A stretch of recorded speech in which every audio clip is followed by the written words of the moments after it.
James B. Comey, the former FBI director, testified before the Senate Judiciary Committee in May, less than a week before he was fired by President Trump. Gabriella Demchuk for the New York Times, Washington. The special counsel, Robert S. Mueller III, has obtained a letter drafted by President Trump and a top political aide that offered an unvarnished view of Mr. Trump's thinking in the days before the president fired the FBI director, James B. Comey. The circumstances and reasons for the firing are believed to be a significant element of Mr. Mueller's investigation, which includes whether Mr. Trump obstructed justice by firing Mr. Comey. The letter, drafted in May, was met with opposition from Donald F. McGahn II, the White House counsel, who believed that its angry, meandering tone was problematic, according to interviews with a dozen administration officials and others briefed on the matter.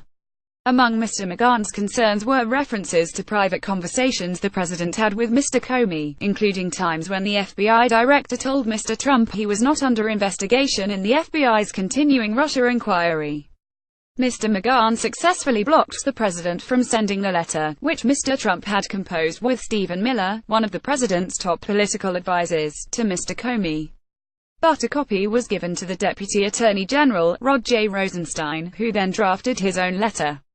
Mr. Rosenstein's letter was ultimately used as the Trump administration's public rationale for Mr. Comey's firing, which was that Mr. Comey had mishandled the investigation into Hillary Clinton's private email server. Mr. Rosenstein is overseeing Mr. Mueller's investigation into Russian efforts to disrupt last year's presidential election, as well as whether Mr. Trump obstructed justice. Mr. McGahn's concerns about Mr. Trump's letter show how much he realized that the president's rationale for firing Mr. Comey might not hold up to scrutiny, and how he and other administration officials sought to build a more defensible public case for his ouster. Ty Cobb, a White House lawyer, declined on Friday to discuss the letter or its contents. To the extent the special prosecutor is interested in these matters, we will be fully transparent with him, he said. Stephen Miller, one of Mr. Trump's top advisors, helped the president draft a letter explaining the rationale for firing Mr. Comey. Aldrich Gu, The New York Times. Mr. Trump and his aides gave multiple justifications for Mr. Comey's dismissal in the days after he was fired. The first rationale was that the FBI director had mishandled the Clinton email case. Another was that Mr. Comey had lost the confidence of the FBI during an Oval Office meeting with Russian officials. Mr. Trump went so far as to call Mr. Comey a nutjob and said that firing him lifted pressure off the White House. The New York Times has not seen a copy of Mr. Trump's letter, which was drafted at the urging of Mr. Trump during a pivotal weekend in May at the president's private golf club in Bedminster, NJ, and it is unclear how much of the letter's rationale focuses on the Russia investigation. The Justice Department turned over a copy of the letter to Mr. Mueller in recent weeks. The long Bedminster weekend began late Thursday, May 4, when Mr. Trump arrived by helicopter, joined by a trio of advisors, his daughter Ivanka, his son-in-law Jared Kushner and Mr. Miller. It rained during part of the weekend, forcing Mr. Trump to cancel golf with Greg Norman, the Australian golfer. Instead, Mr. Trump stewed indoors, worrying about Mr. Comey and the Russia investigation. The inquiry had already consumed the early months of his administration. Mr. Trump was angry that Mr. Comey had privately told him 3 times that he was not under investigation, yet would not clear his name publicly. Mr. Comey later confirmed in testimony to Congress in June that he had told the president that he was not under investigation, but said he did not make it public because the situation might change. Mr. Miller and Mr. Kushner both told the president that weekend that they were in favor of firing Mr. Comey. Mr. Trump ordered Mr. Miller to draft a letter, and dictated his unfettered thoughts. Several people who saw Mr. Miller's multi-page draft described it as a screed. Mr. Trump was back in Washington on Monday, May 8, when copies of the letter were handed out in the Oval Office to senior officials, including Mr. McGahn and Vice President Mike Pence. Mr. Trump announced that he had decided to fire Mr. Comey, and read aloud from Mr. Miller's memo.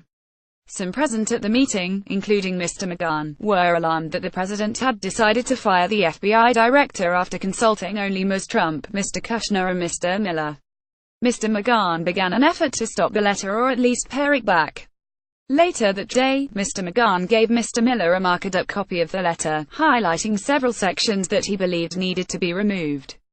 Mr. McGahn met again that same day with Mr. Trump and told him that if he fired Mr. Comey, the Russia investigation would not go away. Mr. Trump told him, according to senior administration officials, that he understood that firing the FBI director might extend the Russia investigation, but that he wanted to do it anyway. Mr. McGahn arranged for the president to meet in the Oval Office that day with Attorney General Jeff Sessions and Mr. Rosenstein, who he knew had been pursuing separate efforts to fire Mr. Comey.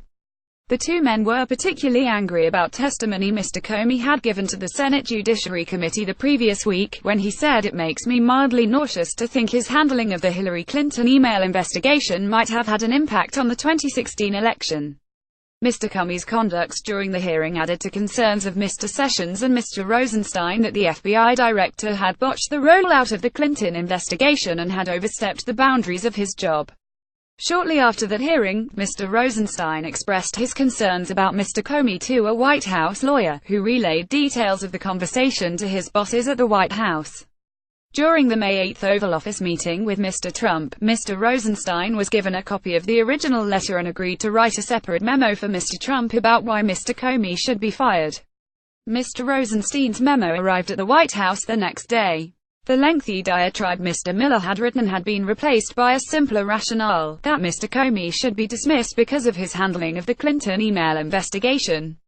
Unlike Mr. Trump's letter, it made no mention of the times Mr. Comey had told the president he was not under investigation. Mr. Rosenstein's memo became the foundation for the terse termination letter that Mr. Trump had an aide attempt to deliver late on the afternoon of May 9 to FBI headquarters in Washington.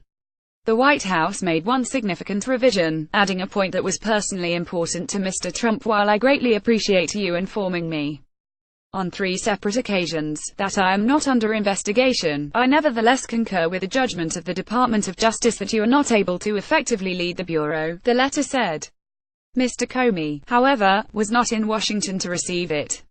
He was speaking to FBI employees in Los Angeles when he looked up at a television screen in the back of the room and saw a breaking news alert that he had been fired. An aide pulled Mr. Comey aside to tell him that he needed to call headquarters in Washington.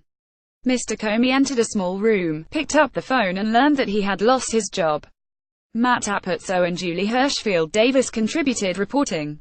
A version of this article appears in print on September 2, 2017, on page A1 of the New York edition, with a headline "Letter by Trump on Comey ouster informs inquiry."